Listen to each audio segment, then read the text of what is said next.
ചിരിച്ചും കളിച്ചും മാത്രം മലയാളികൾ കണ്ടിട്ടുള്ള നായികയാണ് നസ്രിയ നാസിം.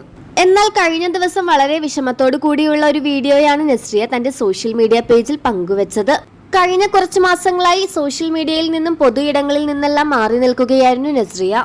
ഇപ്പോൾ ഇതാ പുതിയ വീഡിയോ പങ്കുവെച്ച് അതിനുള്ള വിശദീകരണം നൽകിക്കൊണ്ടാണ് നസ്രിയ എത്തിയിരിക്കുന്നത്. കുറച്ചു മാസങ്ങളായി താൻ വൈകാരികമായും വ്യക്തിപരമായും വെല്ലുവിളികളോട് മല്ലിടുകയായിരുന്നു എന്നാണ് സോഷ്യൽ മീഡിയയിലൂടെ നസ്രിയ കുറിച്ചത്. വളരെ ദുഷ്കരമായ സമയത്തിലൂടെയാണ് താൻ കടന്നുപോയതെന്നും ഓരോ ദിവസം കൂടുന്തോറും സുഖം പ്രാപിച്ചു വരുന്നതായും ഇനിയും ചിലപ്പോൾ സമയം വേണ്ടി വന്നേക്കാമെന്നാണ് നസ്രിയ പറഞ്ഞത്. ഇതോടെയാണ് നസ്രിയയ്ക്ക് എന്താണ് സത്യത്തിൽ സംഭവിച്ചത് എന്നുള്ള ചർച്ചകൾ സോഷ്യൽ മീഡിയയിൽ സജീവമായത്.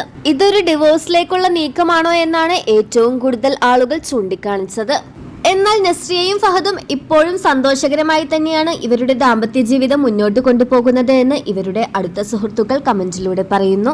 നസ്രിയയുടെയും ഫഹദിന്റെയും വിവാഹം കഴിഞ്ഞിട്ട് ഇപ്പോൾ 10 വർഷമാകുന്നു. ഒരു കുഞ്ഞിനായുള്ള കാത്തിരിപ്പിലായിരുന്നു ദമ്പതിമാർ. അതിനുള്ള ചികിത്സയും നടന്നിരുന്നു.